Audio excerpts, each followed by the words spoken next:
Hello everyone, today we're going to be talking about the civil rights movements, and we're mainly going to focus on the years the 1950s and the 1960s. But before we jump into civil rights, let's lay a little groundwork. Now, in 1776, the Continental Congress adopted the Declaration of Independence, turning the War of Rebellion against Great Britain into a war for independence.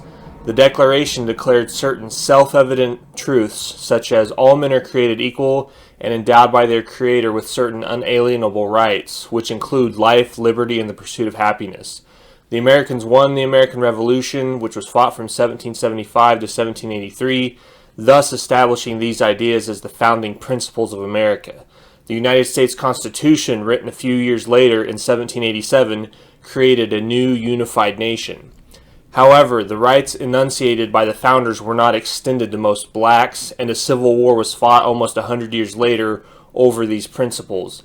Out of the Civil War came three new amendments to the Constitution, the 13th, 14th, and 15th Amendment. Now, the 13th Amendment abolished slavery. The 14th Amendment did such things as make black citizens of the United States. It forbade states from denying citizens the rights of life, liberty, and property, and it guaranteed due process of law and equal protection under the law to all the citizens of the states and the nation. And the 15th Amendment guaranteed black men the right to vote. However, most of these rights only existed on paper. The period after the Civil War, known as Reconstruction, which was roughly 1865 to 1877, this period saw the nation fight over those rights. The Republicans, who controlled the federal government during these years, with famed Union General Ulysses S. Grant as president, from 1869 to 1877, they fought to make sure that blacks enjoyed these rights. The Republicans often sent the federal military into the South to protect blacks, enforce voting rights, things like that. But after many years of fighting, Reconstruction came to an end, and blacks were denied their equal rights. The rights afforded them by the Civil War amendments existed pretty much just on paper. Now, blacks had their rights violated in numerous ways. They were denied the right to vote, to travel freely, to own guns. They were segregated in public facilities such as schools, movie theaters, public transportation, restaurants, and department stores. They were often convicted of crimes they didn't commit in courtrooms that did not provide them with a fair trial. Blacks were often discriminated against in employment.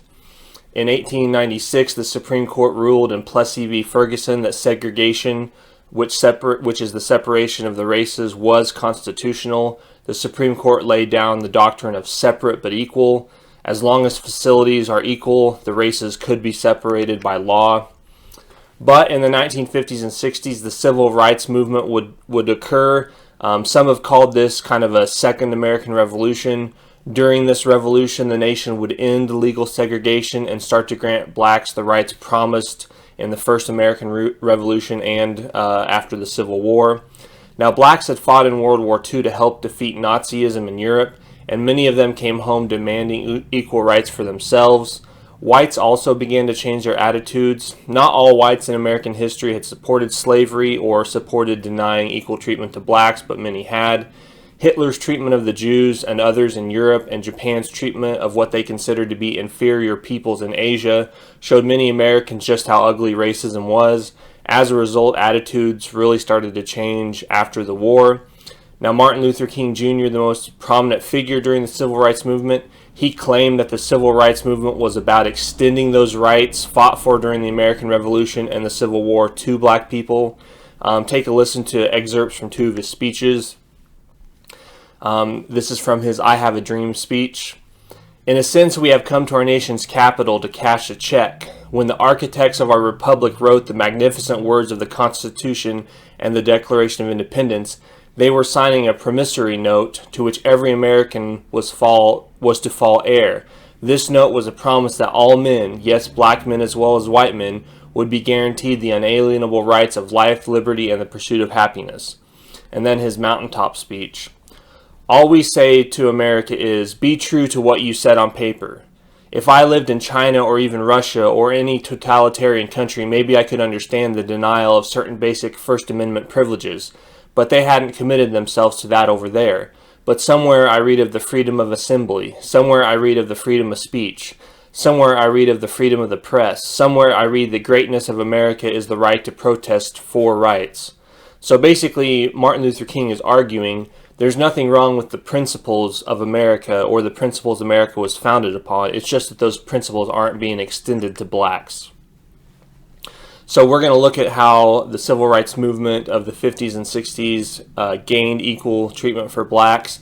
Now, the movement of the 1950s and 60s, the focus is kind of on challenging segregation and the unequal treatment through legal action and nonviolence. This is when there's a lot of legal progress made, decisions handed down by the Supreme Court, laws passed by Congress and signed by the president. Blacks and whites formed coalitions during these 2 decades to advance the cause of civil rights. But during the 1960s, kind of towards the end of the 60s into the 70s and 80s, nonviolence tends to give way to black power and black pride. This is when more attention gets paid to getting blacks elected to political office or taking over school boards, gaining power.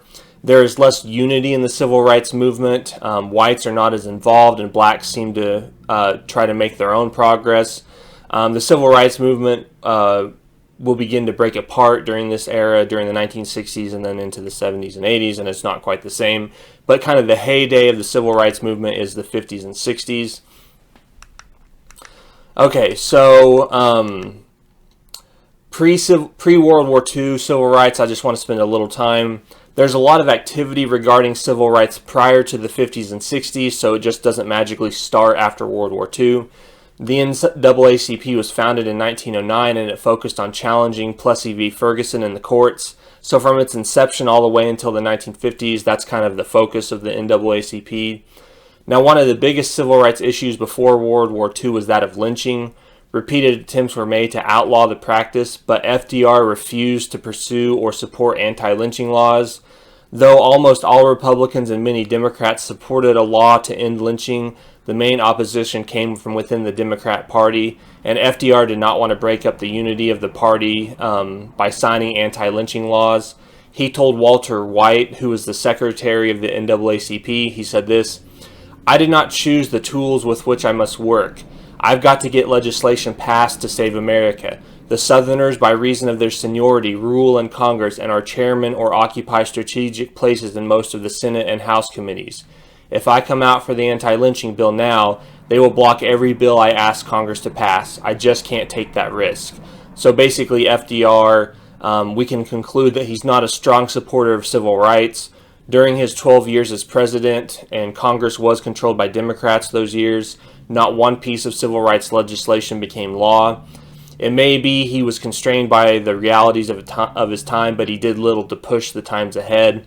One thing FDR did do is he issued Executive Order 8802. This banned discrimination in defense industries because of race, creed, color, or national origin.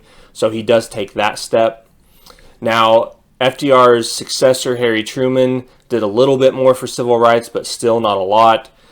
Truman was a mixed bag on civil rights. In personal conversations, he used the N-word and other racial slurs. Like FDR, he worried about splitting the Democrat Party over the issue of segregation. Truman, though he did not do much regarding civil rights, did take a few steps in the direction of supporting civil rights. In December 1946, he appointed a committee on civil rights. The committee released its report in October 1947. The report was titled "To Secure These Rights," and it called for federal intervention on civil rights in these areas: legislation ending discrimination and segregation in employment, in health facilities, in housing, in interstate transportation, and public accommodations. It called for a federal anti-lynching law. It called for the end of the poll tax. It called for federal protection of voting rights and the creation of a permanent FEPC, and for Truman to issue an executive order against racial discrimination in the armed forces and the civil services. Truman also spoke to the NAACP on June 29, 1947, at the Lincoln Memorial. This is the first time a president had addressed the NAACP in person. In this speech, he said, "There is no justifiable reason for discrimination because of ancestry or race or color. We cannot any longer await the growth of a will to action in the slowest state or the most backward community. Our national government must show the way." On February 2nd, 1948, Truman sent a special message to Congress on civil rights in which he called for anti-lynching laws to be passed, an end to the poll tax, establishing a civil rights commission, and desegregation of the armed forces. Later, in January 1949, during his State of the Union address, Truman did call for civil rights as a part of his fair deal for the American people, and he did issue Executive Order 9981 just before the 1948 election. This order desegregated the armed forces. Now, Truman's credited with desegregating the Army, but desegregation does not actually take place until 1954. Basically, the Army dragged its feet, and Eisenhower, when he became president, he said, "You're not going to drag your feet anymore, you're going to desegregate." Now, there's some cultural things going on in the 1940s. For instance, Jackie Robinson breaks the color barrier in baseball in 1947. But the main victory that sparks the start of the civil rights movement happened in education in 1954. Now, throughout the 1930s and 40s, Thurgood Marshall and the NAACP, with their Legal Defense and Education Fund, had worked to overturn Plessy v. Ferguson. They had some success in June 1950 when the Supreme Court ruled against segregation at graduate school facilities in Texas and Oklahoma. The next fight continued over segregation in public schools, so K through 12 schools. In theory, segregated schools were supposed to be equal. That's the whole idea behind Plessy v. Ferguson. But in reality, segregated schools were not equal. More money was poured into white schools. The school year for black students was often shorter. Teachers in black schools were paid less. Textbooks in black schools were often throwaways from white schools. Now, a number of suits against Plessy were working their way through the courts, and by 1953, 5 of these cases had reached the Supreme Court. Plaintiff Reverend Oliver Brown of Topeka, Kansas, would be the plaintiff in the case that actually overturned Plessy. Now, his daughter, Linda Brown, was forced under segregation to attend a Negro school 21 blocks away from her house, when an all-white school was only 7 blocks from her house. In early 1953, Fred Vinson was the Chief Justice of the Supreme Court. The Vinson Court from 46 to 53 was made up of only FDR and Truman appointees. Now, this court was due to hear arguments for the Brown case in December of 1953, but a few months earlier in September, Fred Vinson died, so there's a vacancy for Chief Justice of the Supreme Court. President Eisenhower replaced him with Earl Warren, the governor of California. Warren took his place on the court right away, though he won't be confirmed until March 1954. So basically, Brown v. Board of Education is decided by all FDR and Truman appointees, and then one appointee by President Eisenhower. Now, in May 1954, the court gave its ruling. It ruled unanimously, 9-0, that the doctrine of separate but equal under Plessy was unconstitutional. The court said, "In the field of public education, the doctrine of separate but equal has no place. Separate educational facilities are inherently unequal." Chief Justice Warren added that segregation generates a feeling of inferiority among students as to their status in the community that may affect their hearts and minds in a way unlikely ever to be undone. The Chicago Defender, a black newspaper, praised the decision as a second emancipation proclamation. By the end of the 1956-57 school year, some 723 districts, mostly in border states, they had desegregated their schools. Now, most blacks applauded the decision, although some dissented. Zora Neale Hurston thought that the decision would hurt all black schools and black teachers. She and others believed that blacks would get a better education in an all-black school where they were not taunted or intimidated than they would get in an all-white school where they would be harassed. And an unintended consequence is that many black teachers and administrators lost their jobs as black schools shut down and students were kind of sent off to all-white schools. But most people applaud this decision. However, there is resistance. Segregationists, mostly in the South, not always, but mostly in the South, attack the Brown decision. Mississippi Democrat Senator James Eastland said this: "The Negroes did not themselves instigate the agitation against segregation. They were put up to it by radical busybodies who are intent upon overthrowing American institutions." South Carolina Democrat Governor James Burns, who had been Truman's Secretary of State, he said this: South Carolina will not now nor for some years to come mix white and colored children in our schools. Georgia Democrat Governor Herman Talmadge said, I do not believe Negroes and whites associating with each other socially or in our school systems, and as long as I am governor, it won't happen. Now, in May of 1955, the Supreme Court issued a ruling called Brown 2. This ruling was meant to speed up the integration of schools. Many southern states were openly resisting integration. In Brown 2, the court said that segregated schools must make a prompt and reasonable start towards compliance. The court said states must integrate with all deliberate speed. Now, many Southerners resisted integration. From February to March of 1956, the Southern Manifesto was written and then published. Senator Strom Thurmond of South Carolina announced it March 10th, 1956. This manifesto was signed by 101 senators and congressmen. It called on the South to resist integration. It pledged Southerners to, quote, use all lawful means to bring about a reversal of this decision, which is contrary to the Constitution. We regard the decision of the Supreme Court in the school cases as a clear abuse of judicial power. It climaxes a trend in the federal judiciary undertaking to legislate and encroach upon the reserved rights of the states and people. White citizens' councils are created to block integration of schools. Some Southern governors, such as Virginia Governor Lindsey Almond Jr., just shut down schools throughout the state in order to prevent integration. The journalist and historian David Halberstam, he called these white citizens' councils the Ku Klux Klan in business suits, so they're kind of community fraternal organizations that work to oppose integration. But hundreds of thousands of Southerners joined the citizen councils throughout the 1950s. They had something like 500,000 members. Now, there's a lot of violence that also kind of gets the civil rights movement jump-started. 8 of the 11 lynchings of blacks that occurred in the 1950s occurred in 1955. The Reverend George Washington Lee was killed for refusing to take his name off the voter roll in Belzoni, Mississippi. One night a car approached his car and fired shotgun blasts into his face, and he died of his wounds shortly after. But the most famous murder case in the 1950s is the murder of Emmett Till.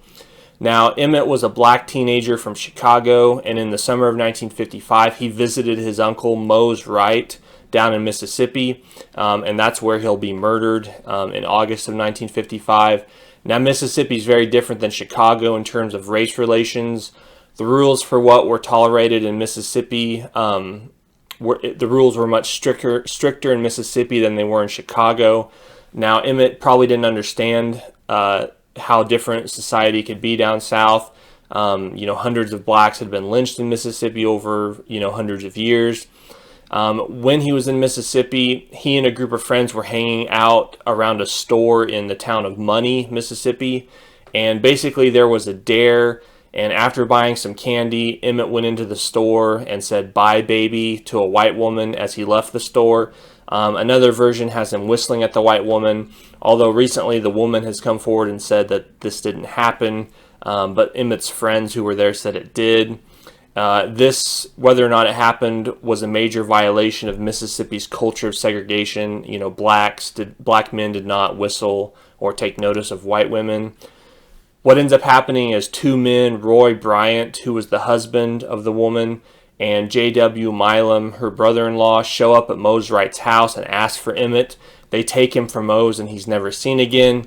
They find his body a few days later in the Tallahatchie River. It had been tied with barbed wire to a 75-pound cotton gin to weigh it down. Emmett had been beaten and then shot to death. The body was so badly disfigured from the beating and being in the river that it couldn't be identified, but the body did have a ring on the finger that identified it as the body of Emmett Till. Emmett's body was taken back to Chicago, and there's a huge funeral held there for Emmett. Mamie Till, his mother, had an open casket so the whole world could see what they did to her son. Jet, which was a magazine founded in Chicago that focused on issues related to blacks, it showed pictures of Emmett's body so you could get a magazine and see how disfigured he was and see that this is the way blacks were treated in the South. Now, Roy Bryant and J.W. Milam were arrested for the murder, and the trial was held in nearby Sumner, Mississippi. Now, the trial only took 5 days. It took place in a segregated courtroom. A black congressman from Michigan, Charles Diggs, he attended the trial, and he was forced to sit in the segregated part of the courtroom. So here's a congressman to the United States Congress, a representative, and he's even forced to follow segregation. Now, Mose Wright identified the men who took Emmett from his house. This was an act of bravery, as his life was threatened for testifying, but in the end, his testimony didn't matter. The jury took less than an hour to return a not guilty verdict. One juror joked that it would have taken even less time, except they stopped to drink a Coke. Now, there's some fallout from Emmett Till's murder. Many reporters in the North bring news of this murder and trial back home. So a lot of people in the North are starting to hear how bad blacks have it in the South. Reporters do the investigating that authorities won't do. The media proves to be a powerful ally for the civil rights movement, as we'll see. Emmett Till's murder strengthened the civil rights movement. Emmett's mother travels around telling her son's story, and people can't help but be impacted by the brutality of it. Now, Bryant and Milam later told their side of the story to reporter William Bradford Huey for $4,000, and they admitted to the killings. The confessions were published in Look magazine a year later, but you can't be tried twice for the same crime. So since they had been found innocent, they were free to say that they actually did commit the murder. So that's a big event in 1955. The other big thing that happens that year is the Montgomery bus boycott. Now, Montgomery, Alabama had been the capital of the Confederacy for a brief period in 1861, right when the Civil War was starting.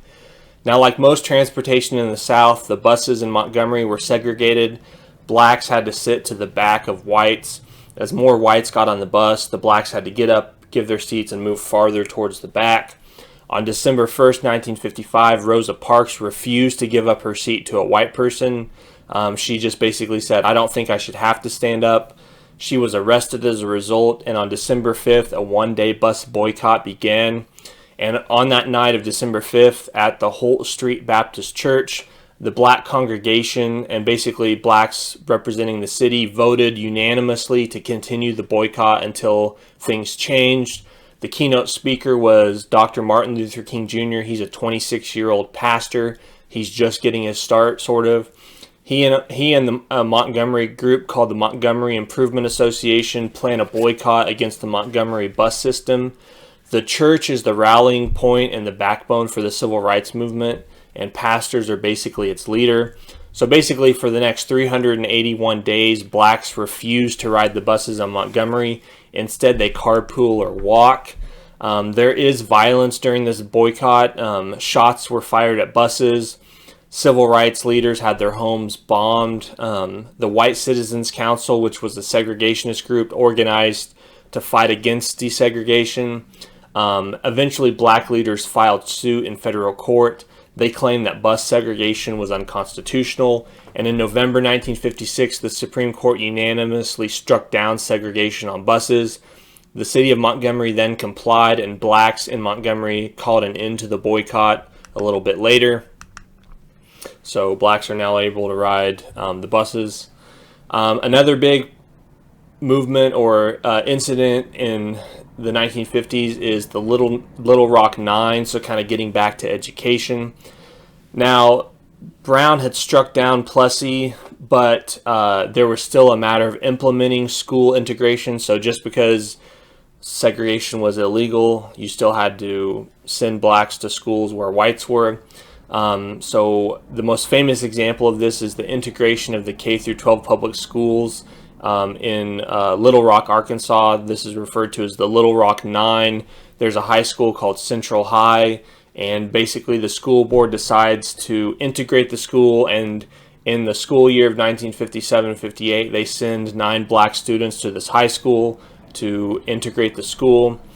Now, Orville Faubus, the Democrat governor of Arkansas, he was a moderate on racial issues. He actually won some of his elections with the black vote, and he crushed his Republican opponents. So, for example, in the election right before this incident, so in 1956, He received 80% of the vote, while his Republican challenger received just over 19% of the vote. So basically, if you're in the South and you're a Republican, you have no chance of getting elected.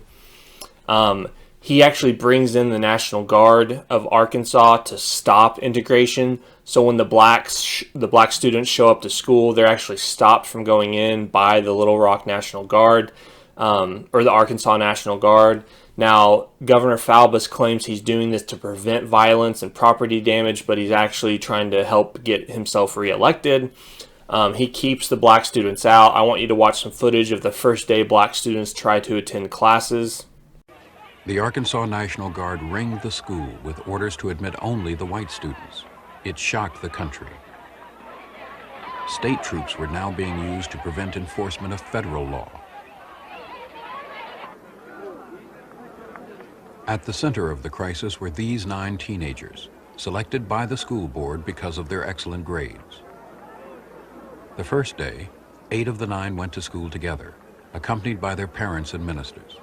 They expected some harassment, but no real trouble.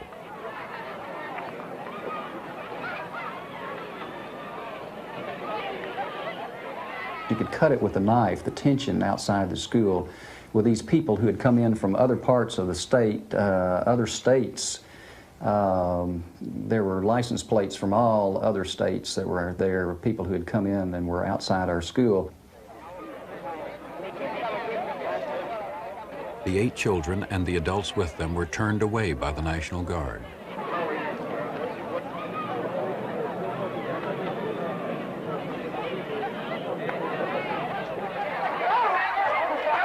The 9th student, Elizabeth Eckford, had missed the call to gather with the others before school. Elizabeth Eckford walked alone and met a mob.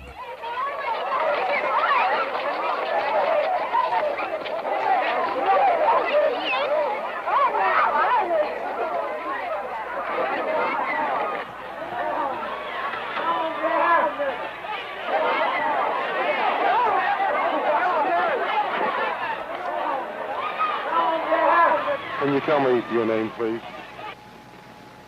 Are you going to go to school here at Central High? You don't care to say anything, is that right? This girl here was the first Negro apparently of high school age to show up at Central High School the day that the federal court ordered it integrated. She was followed in front of the school by an angry crowd, many of them shouting epithets at her. Well, it has to be the most frightening thing. I mean, because she had a crowd of white people behind her threatening to kill her. She had nobody. I mean, there was not a black face in sight anywhere. Nobody that she could turn to as a friend, except that this woman came out of the crowd and guided her through the mob and onto the bus and got her home safely.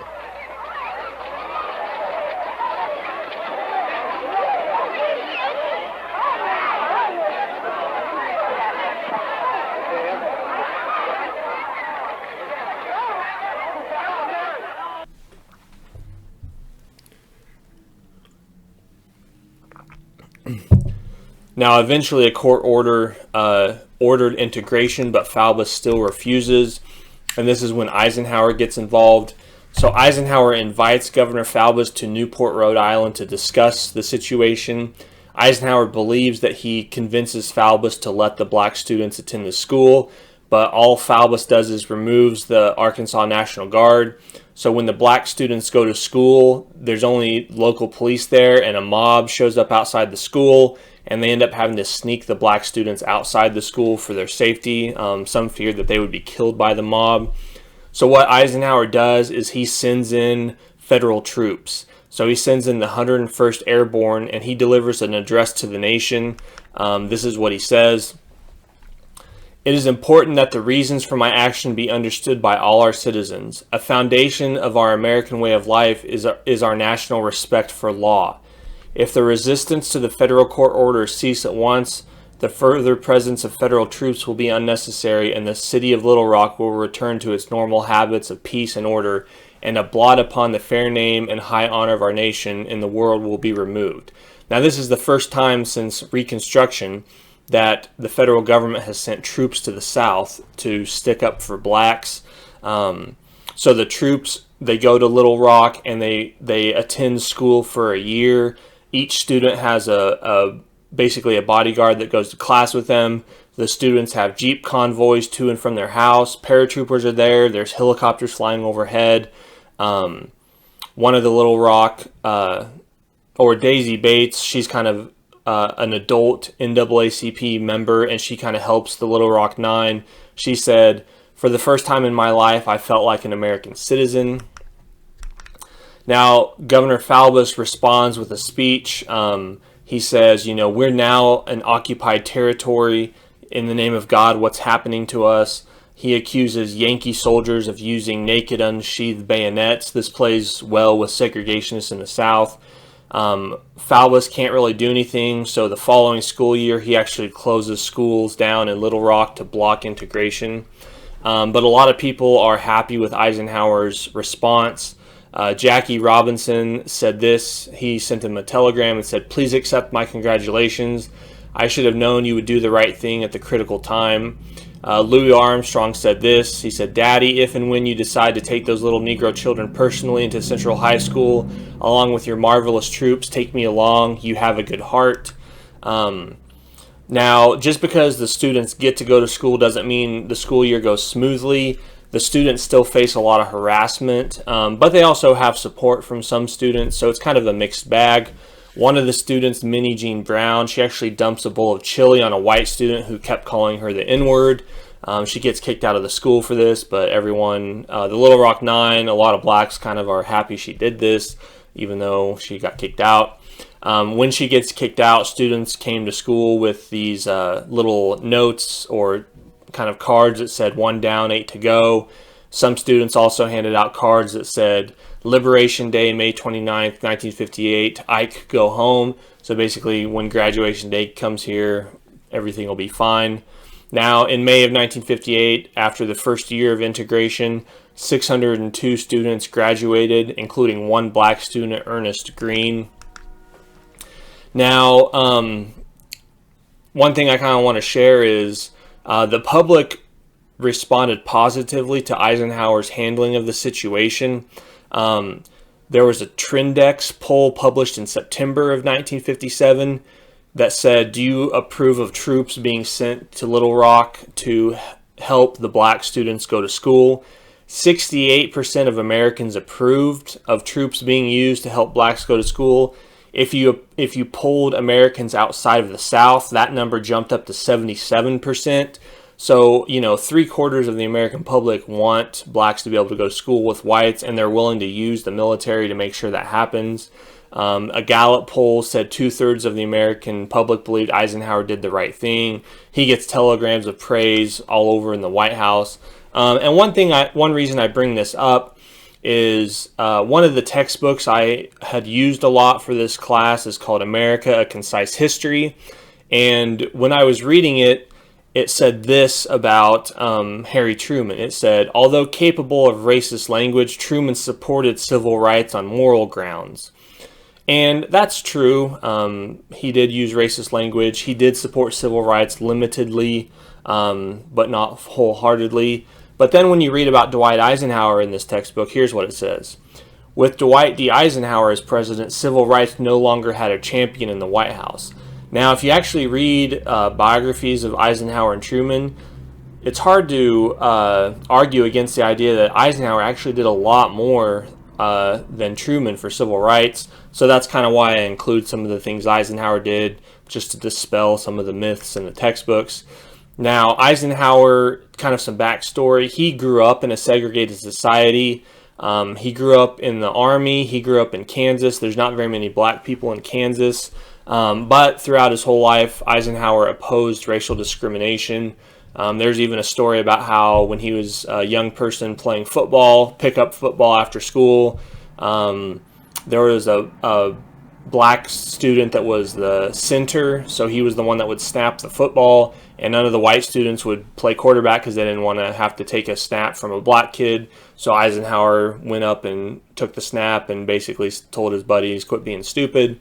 So throughout his presidency, Ike ends up balancing kind of ending racial discrimination with keeping the country together under the rule of law. Eisenhower stuck up for civil rights, but he also said, I'm president of, the people in the South that want to uphold segregation. I'm still president of them also. So you can't just go radically to one side. You kind of have to take slow steps. But he did take steps.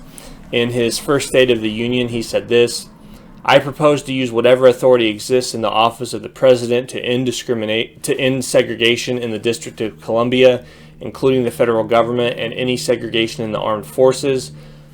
So when he becomes president, 2/3 of the army is still not desegregated. So Truman told the army to desegregate, but then he doesn't force them to. Eisenhower orders them to, so he finishes what Truman was unwilling to do through force. Eisenhower desegregates the naval yards in the South. Secretary of the Navy Robert Anderson said this: the Navy must recognize the customs and usages prevailing in certain geographic areas of our country, which the Navy had no part in creating. So basically he tells Eisenhower, hey, you got to respect the South. They don't support integration, so let's just let the South kind of behave how they want. But Eisenhower overrules him. He says, we have not taken and we shall not take a single step backwards. There must be no second-class citizens in this country. In education, Eisenhower took a lot of steps. They filed an amicus curiae in the Brown v. Board of Education case, basically stating that Plessy v. Ferguson should be overturned. Eisenhower desegregated schools in Washington, D.C. on his own since they fell under the federal arm of the government. Eisenhower desegregated all the schools on military bases in the South before the Supreme Court struck down Plessy. So Eisenhower is ahead of the Supreme Court on ending Plessy v. Ferguson.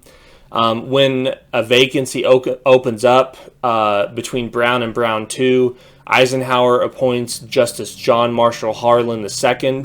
He was the grandson of the Plessy dissenter. So if you remember, John Marshall Harlan dissented in Plessy back in 1896 and said, there's no inequality in the Constitution. We're all equal under the law of the Constitution.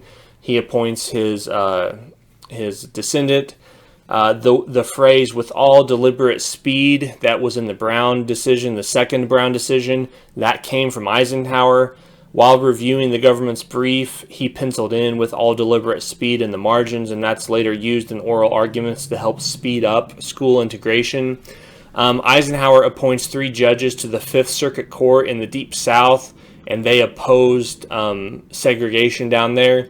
Eisenhower appointed 3 justices to the Supreme Court after the Brown ruling, and they all supported the Brown decision. Burke Marshall, he was Assistant Attorney General for Civil Rights in the JFK administration. This is what he had to say about Eisenhower. Eisenhower's judges on the Fifth Circuit, I think, have made as much of an impact on American society and American law as any 4 judges below the Supreme Court have ever done on any court. If it had not been for judges like that on the Fifth Circuit, I think Brown would have failed in the end. New York Democrat Representative Adam Clayton Powell, he said, the Honorable Dwight D. Eisenhower has done more to eliminate discrimination and to restore the Negro to the status of first-class citizenship than any president since Abraham Lincoln. So if you hear a lot of people, and kind of the traditional view is Eisenhower didn't do much on civil rights, he wasn't very good. He actually did a lot. In 1957, he signs the Civil Rights Act. This is the first civil rights law passed since Reconstruction. It's supported in the House of Representatives by Republicans very strongly. 167 vote in favor, only 19 against. But in the Democrats in the House, it's split. 118 support it and 107 oppose it. In the Senate, not a single Republican opposed it, but 18 Democrats opposed it. This law sets up the Federal Civil Rights Commission to investigate civil rights violations in voting. In 1960, Eisenhower signs into law the Civil Rights Act of 1960. This was basically an attempt to fix some of the shortcomings in the 1957 law. There's other steps in education. There's efforts in the 1950s and 60s to integrate universities. In February 1956, Arthurine Lucy was admitted to the University of Alabama. So she's the first black student to go to college there. But whites rioted the day that she arrived, and she was kept out of the university. In 1961, James Meredith filed suit to attend the University of Mississippi. And in 1962, the courts sided with him. But the Democrat governor of Mississippi, Ross Barnett, he opposed Meredith personally. He personally went to the college and prevented him from registering on numerous occasions. He said, "No school in our state will integrate while I am your governor." He appealed to the doctrine of interposition, which is his pre-Civil War idea that the state could block the will of the federal government. Well, that's not possible. You can't block the will of the federal government. They're just too powerful. JFK ends up sending troops, federal marshals in to protect Meredith when he goes to register, but this does not stop the violence, and a riot ensues. This riot takes place on September 30th, 1962, on the campus of Ole Miss. In the rioting, cars are torched and 35 federal marshals are shot. JFK has to send in the army to restore order, which they do by the next morning.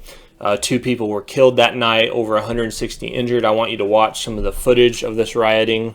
The next day, Sunday, September 30th.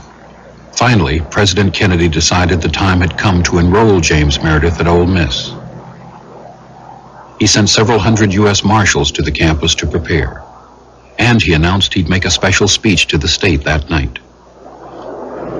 Sunday evening, when I flew down in a government plane to the airstrip at the University of Mississippi, and we had marshals already down there. We had about 400 or 500 marshals sworn in as from the prison guards, from the Border Patrol, from the U.S. Marshal Service, from any other place we could find reasonably trained law enforcement officers.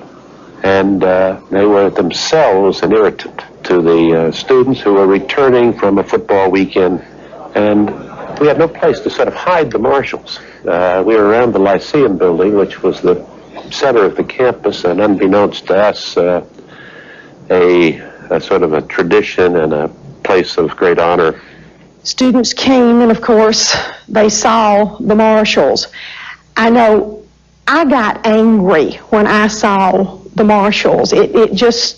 It seemed a betrayal. It made me mad. You know, why are these people here? Well, we haven't done anything, and people have behaved themselves, and, you know, what is going on? And I caught myself really with some of these feelings. After the marshals had secured their positions, James Meredith was flown into Oxford Airport and driven to a secret location at Ole Miss. The crowds didn't know where he was, but they knew he was on campus. And at 8 o'clock, just as the president went on the air, Ole Miss turned into a battlefield.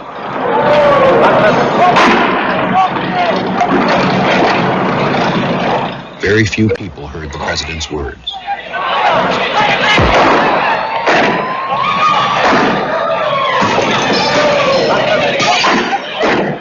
Americans are free and sure to disagree with the law, but not to disobey it. For in a government of laws and not of men, no man, however prominent or powerful, and no mob, however unruly or boisterous, is entitled to defy a court of law. The eyes of the nation and all the world are upon you and upon all of us. The marshals were ordered not to use guns against the rioters, who were shooting and throwing Molotov cocktails. And the rioters were targeting the media, smashing cameras and attacking reporters.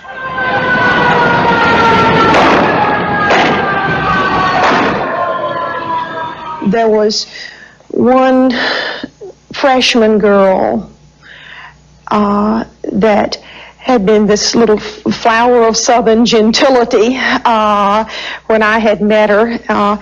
And she came up to me, and her face was absolutely contorted, and I almost didn't recognize her.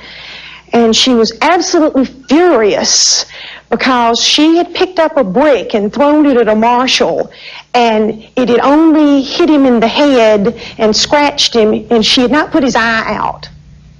Well, you see, we got to get order up there, and that's what we thought we were going to have. President, please, why don't you give an order up there to remove me? How can I remove him, Governor, when there's a riot in the street, and he may step out of that building and something happen to him? I can't remove him under those conditions. People are wiring me and calling me saying, well, you've given up. I said, I had to say, no, I'm not giving up any fight. Yeah, but we don't I never give up. I have courage and faith, and we'll win this fight, you understand? That's just the Mississippi people. I understand, but I don't think anybody even in Mississippi or any place else wants a lot of people killed. Oh, no. That's Governor, that's the most important thing. I'll issue any statement any time about peace and violence. While the president and the governor argued, the riot worsened.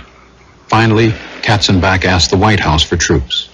It took hours for them to arrive, and during the night, 35 marshals were shot, and 2 people, a French journalist and an Oxford worker, were killed.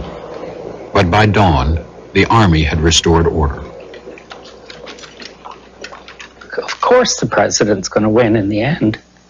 He's got the whole armed forces of the United States. He can call in the Air Force. He can bring Navy ships up the Mississippi River. He can call out the Army as he did. He can drop parachuters in. I suppose he could shoot missiles at Oxford, Mississippi. So he's going to win at the end.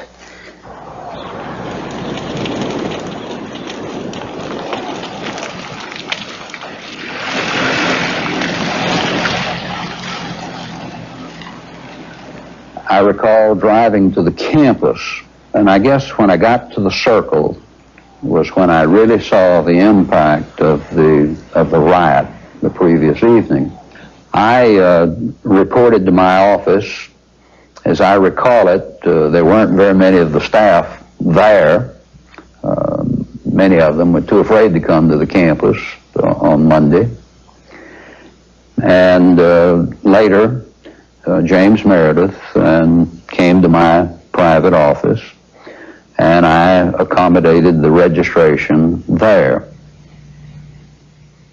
It wasn't a cause for laughter and champagne, but it was a cause for some relief, and it was the fact that was over with. I mean, in a way, Oxford had become the symbol of massive resistance and the final gasp of the Civil War, if you want to look at it that way.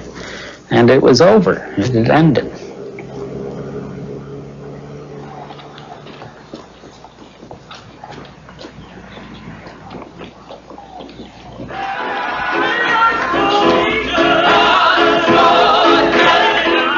Sir, there's been a great deal of turmoil and conflict. 2 people have been killed. Do you have any feelings of guilt? Have you given that any second thoughts?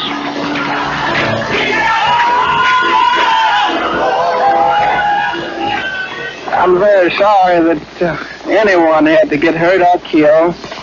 But of course, I think that's an unfair question to me. I don't believe any of you believe that I had anything to do with that. How are you getting along in school, sir? Just fine, just fine. How are the students that have been talking to? Has there been any reaction? No, just acting like students, I suppose. Is this a kind of a lonely life for you, despite all these people around you? I've been living a lonely life a long time.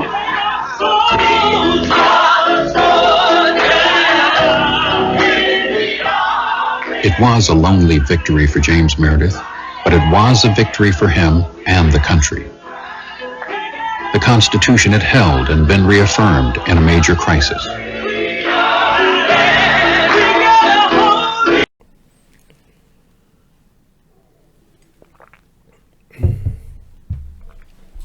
Now Meredith ends up registering the next day after the riot. He ends up graduating in 1963, and he later gets a law degree from Columbia University.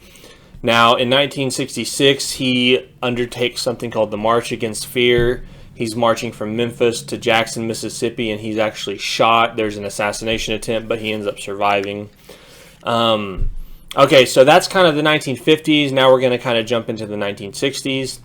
Now, during the 1960s, civil rights activists began to protest discrimination through civil disobedience. So the 1950s is more focused on legal challenges to racism and discrimination. But the 1960s, it starts to be civil disobedience that challenges discrimination. There would be workshops on nonviolence that would help prepare students to handle violent confrontations by turning the other cheek. Basically, the civil disobedience method that many people use is called the sit-in. You basically go sit down somewhere where you're not allowed to be legally and you refuse to leave. It's kind of a form of protest. There was a really famous sit-in movement in Greensboro, North Carolina on February 1st, 1960. 4 black college students sat down at a Woolworth lunch counter that was reserved for whites only, and they refused to leave. Students protested by sitting there until closing time. A similar protest spread throughout the country. There's a major sit-in campaign undertaken in Nashville, Tennessee in 1960. The sit-ins are peaceful for a couple of weeks, but then they turn violent and students are attacked by segregationists.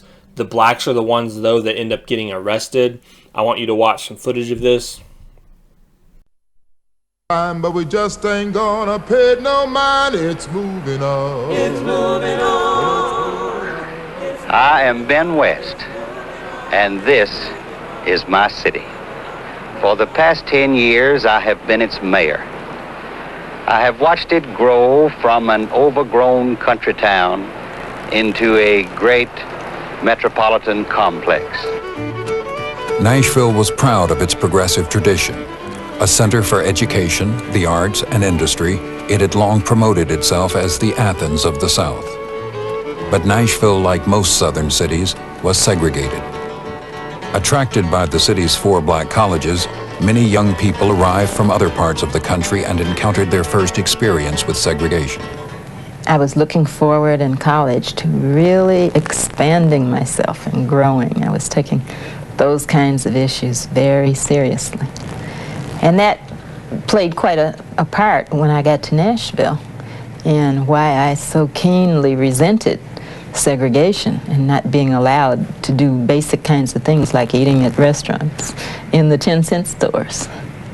Looking for a way to fight segregation, Diane Nash and other students were drawn to activist Jim Lawson and his workshops in nonviolent direct action.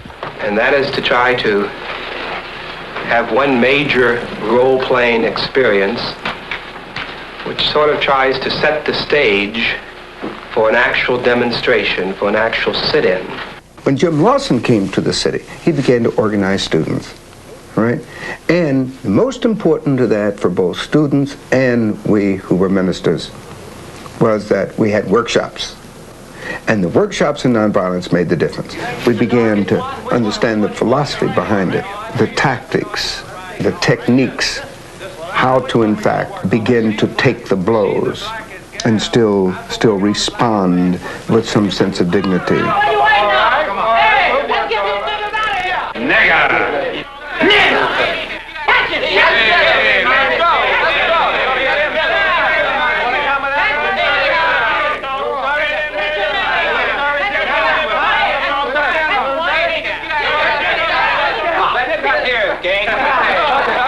Nashville students would be motivated by an event that took place in Greensboro, North Carolina.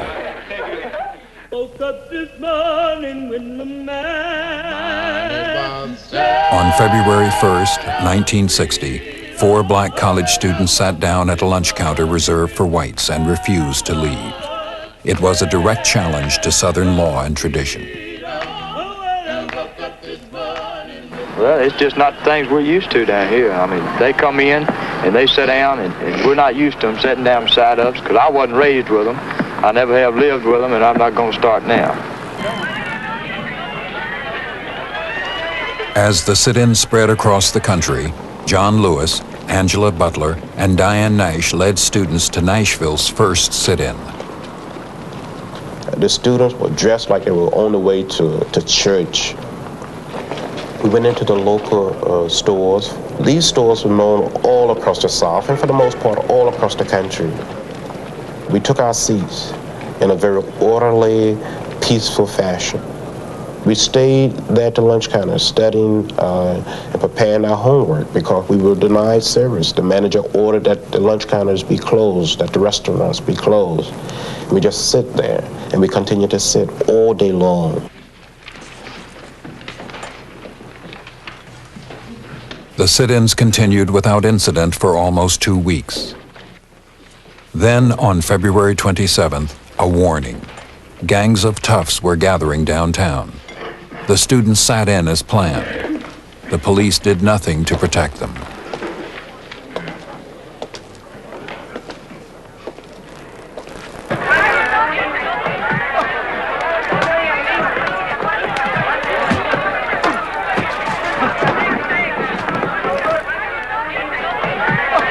The students remained true to their strategy of nonviolence.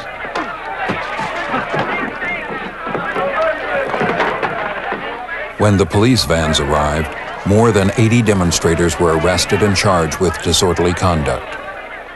The day that the police first arrested us, they announced to us, okay, all you niggers, get up from the lunch counter and, or we're going to arrest you.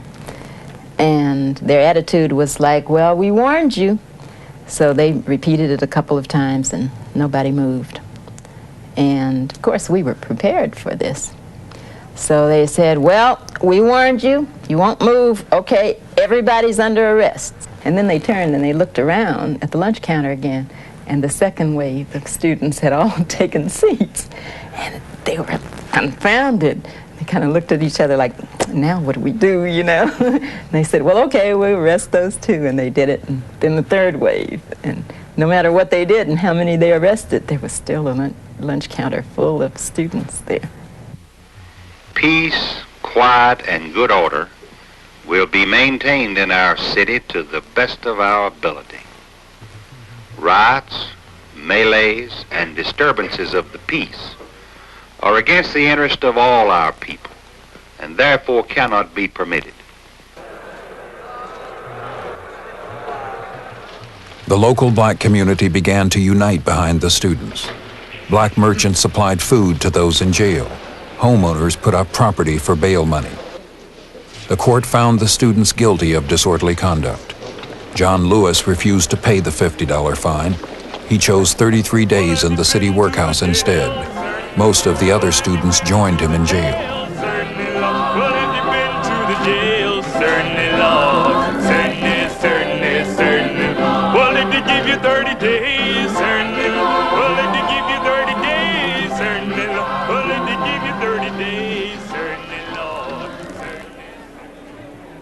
To fight the jailing of their children, parents turned to the power of their own pocketbooks.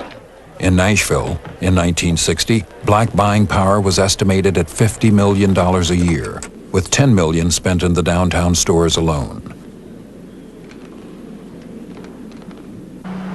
Within a month, the boycott by black customers was almost completely effective.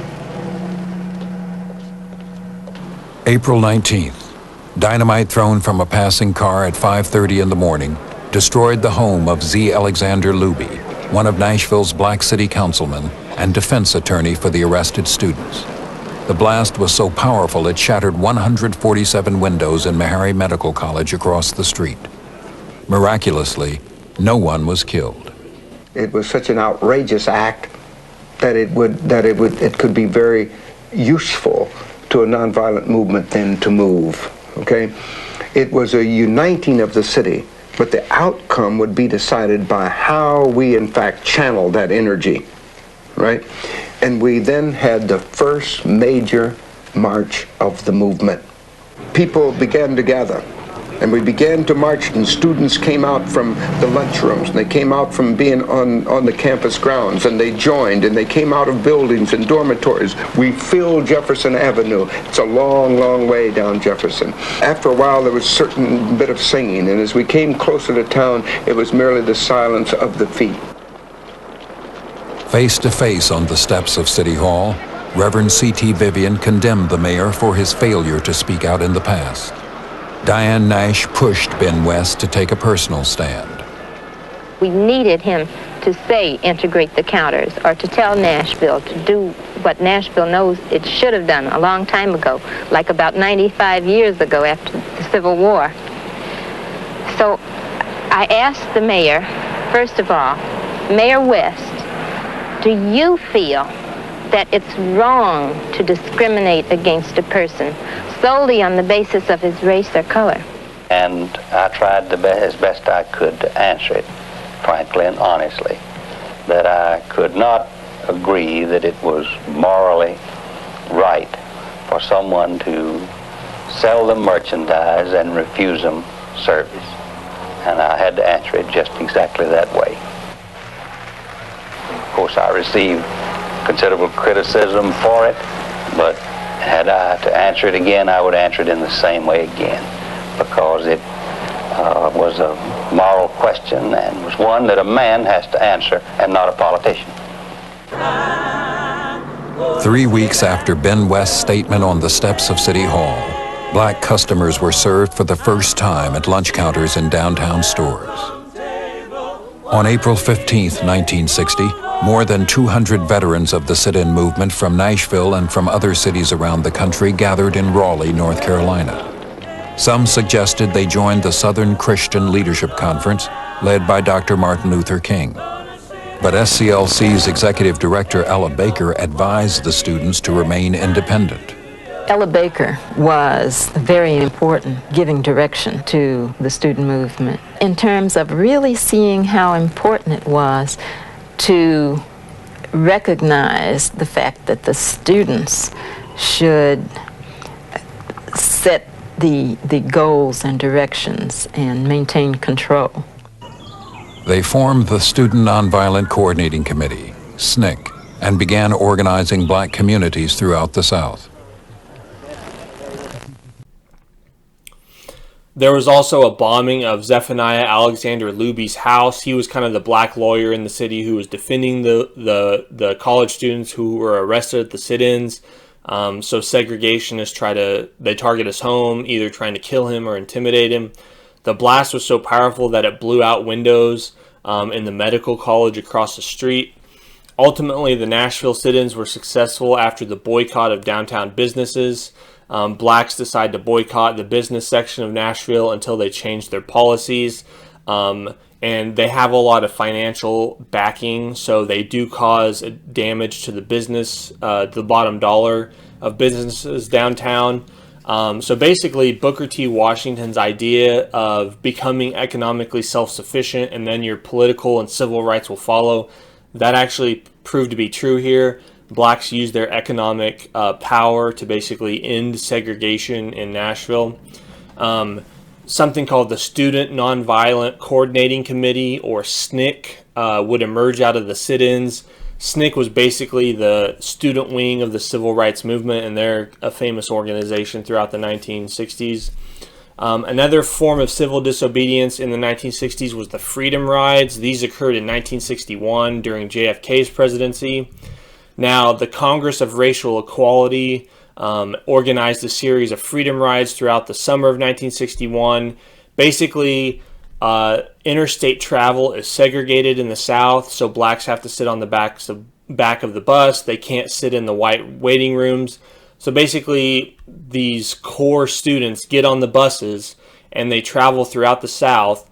The blacks sit up front, the whites sit in back. When they go into a waiting room, the blacks go into the white waiting room, and vice versa. Now, the Supreme Court had struck down these segregation laws in interstate travel, but the South basically ignored the Supreme Court. So the Freedom Riders are going on this trip throughout the South to force the federal government, to force John F. Kennedy to enforce what the Supreme Court has decided. Now, 2 buses leave Washington, D.C. on May 4th, and their goal is to arrive in New Orleans a couple of weeks later. As they travel throughout parts of the Upper South, they don't really face violence, but then on May 14th, in Anniston, Alabama, 1 bus is firebombed and destroyed. On the same day in Birmingham, another bus, students are beaten up after they get off the bus. The Alabama Democrat Governor John Patterson, he said this: "We can't act as nursemaids to agitators. I think when they learn that when they go somewhere to create a riot, that there's not going to be somebody there to stand between them and the other crowd. They ought to stay home. Now, the Freedom Riders couldn't get a bus to take them to New Orleans to finish their trip. Too many bus drivers refused to drive. They were worried about their own safety or their buses being torched. So SNCC decided to get involved and keep the Freedom Rides going. Basically, there was an agreement reached between Robert Kennedy and the Governor Patterson, to protect the students. So these SNCC Freedom Riders got on buses in Birmingham and they traveled to Montgomery. But in Montgomery, they were ambushed by a mob and beaten up. At this point, RFK stepped in and sent about 600 marshals to Montgomery, Alabama. MLK also went there and held a rally at the First Baptist Church in Montgomery. A mob actually laid siege to the church, and finally Governor Patterson had to declare martial law. He ended up sending in Alabama state troopers and the National Guard to restore order. The Freedom Riders were given a military-like escort from Montgomery to Jackson, Mississippi. But once in Jackson, they were arrested. Robert Kennedy had struck a deal with Mississippi segregationists. They basically said, we won't enforce the ruling the Supreme Court handed down, but we won't be violent towards the black protesters, the white protesters. Many of the Freedom Riders get sent to jail because of this deal. But behind the scenes, Robert Kennedy works in the Interstate Commerce Commission. In September 1961, they banned segregation on interstate travel, and the Freedom Rides are considered a success.